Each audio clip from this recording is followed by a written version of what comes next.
Welcome to మన chef. నేను మీ మాధవిని.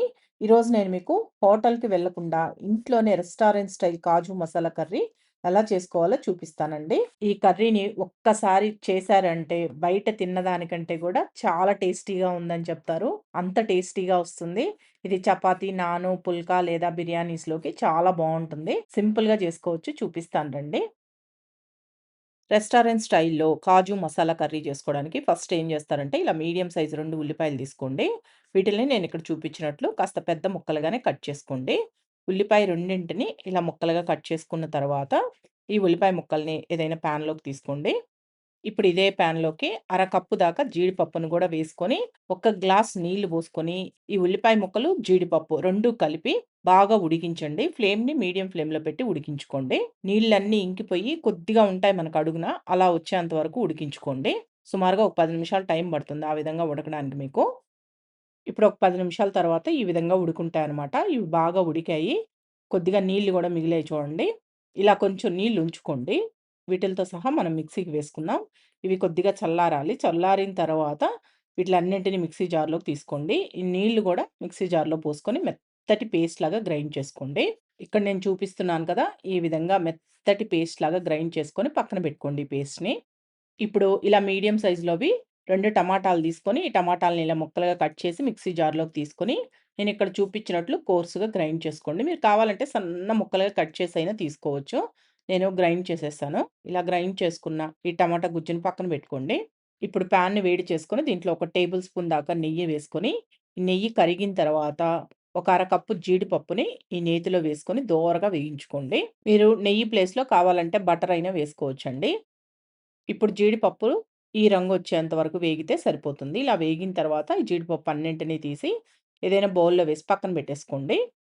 ఇప్పుడు కొద్దిగా నెయ్యి మిగిలింది గదా! ఇదే నేతిలో 3 టేబుల్ స్పూన్ల దాకా ఆయిల్ వేసుకొని, ఈ ఆయిల్ కాగిన తర్వాత ఒక బిర్యానీ ఆకుని ఇలా తుంచుకొని వేసుకోండి.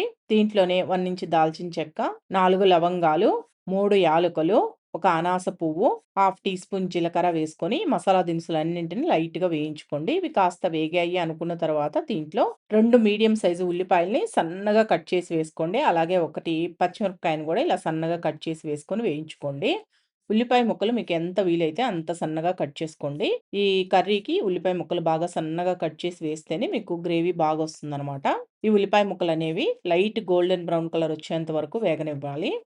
ఇప్పుడు ఉల్లిపాయ ముక్కలు ఈ కలర్ వచ్చేంత వరకు వేగిన తర్వాత దీంట్లో 1 ½ టీ స్పూన్ దాకా అల్లం వెల్లుల్లి పేస్ట్ వేసుకొని వేయించుకోండి. అల్లం వెల్లుల్లి పేస్ట్ ఫ్రెష్‌గా ఉన్నది వేసుకుంటే టేస్ట్ బావుంటుందనమాట.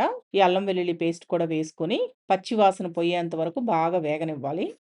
ఇప్పుడు అల్లం వెల్లుల్లి పేస్ట్ కూడా బాగా వేగింది అనుకున్న తర్వాత, మనం ముందుగా గ్రైండ్ చేసి పెట్టుకున్న టమాటా పేస్ట్‌ని కూడా వేసుకొని, దీంట్లోనే ఒక టీ స్పూన్ ఉప్పు గూడా వేసుకొని, టమాటా పేస్ట్‌ని ఆయిల్‌లో బాగా వేగనివ్వండి. బాగా వేగి ఆయిల్ సెపరేట్ అవుతుంది. అలా వచ్చేంత వరకు వేగనివ్వండి టమాటా పేస్ట్‌ని. ఫ్లేమ్‌ని మీడియం ఫ్లేమ్‌లో పెట్టుకొని వేయించుకోండి. ఇప్పుడు చూడండి టమాటా పేస్ట్ బాగా వేగి ఆయిల్ సెపరేట్ అయింది గదా! ఈ విధంగా వేగిన తర్వాత మనం ముందుగా గ్రైండ్ చేసి పెట్టుకున్న కాజు, ఆనియన్ పేస్ట్ ఉంది గదా!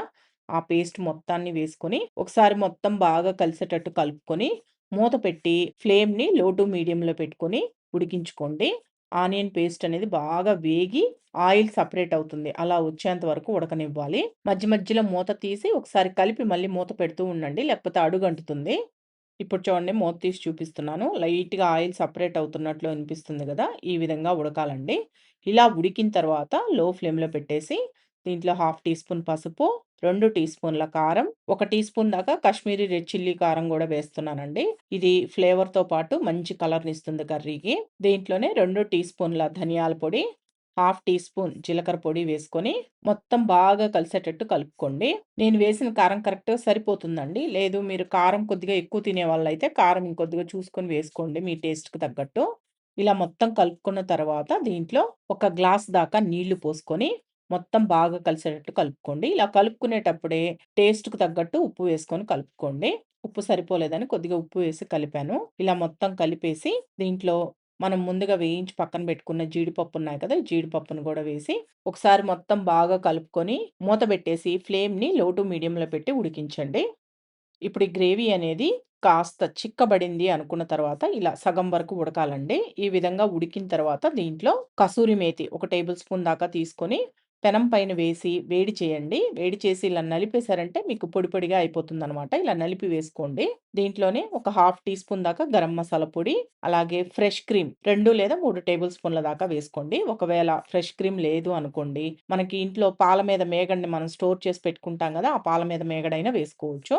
ఇవన్నీ వేసుకొని ఒకసారి బాగా కలిపేసి లో ఫ్లేమ్‌లో పెట్టి లైట్‌గా ఆయిల్ సెపరేట్ అయ్యేంత వరకు ఉడికించుకోండి. ఇప్పుడు చూడండి మూత తీసి చూపిస్తున్నాను.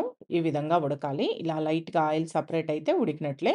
ఇలా ఉడికిన తర్వాత స్టవ్ ఆఫ్ చేసేసి లాస్ట్‌గా సన్నగా తరిగిన కొత్తిమీరని కొద్దిగా వేసుకొని బాగా కలుపుకుంటే రెస్టారెంట్ స్టైల్‌లో కాజు మసాలా కర్రీ రెడీ. చాలా రుచిగా ఉంటుందండి. క్రీమీ స్ట్రక్చర్ తోటి అక్కడక్కడ ఈ జీడిపప్పులు తగులుతూ చాలా చాలా బావుంటుంది. ఒక్కసారి ట్రై చేయండి. ఈ కర్రీని మీరు చపాతీ, నాను, బటర్ నాను, రోటీ, పుల్కా ఇలాంటి వాటిల్లోకి సర్వ్ చేస్తే సూపర్ ఉంటుంది. జీరా రైస్‌తో కూడా బావుంటుంది. ఒక్కసారి ట్రై చేసి టేస్ట్ ఎలా ఉందో నాకు కామెంట్స్‌లో చెప్పండి. ఈ వీడియో మీకు నచ్చితే మన షెఫ్ ఛానెల్‌ని సబ్స్క్రైబ్ చేసుకోండి. లైక్ చేయండి, షేర్ చేయండి, కామెంట్ చేయండి.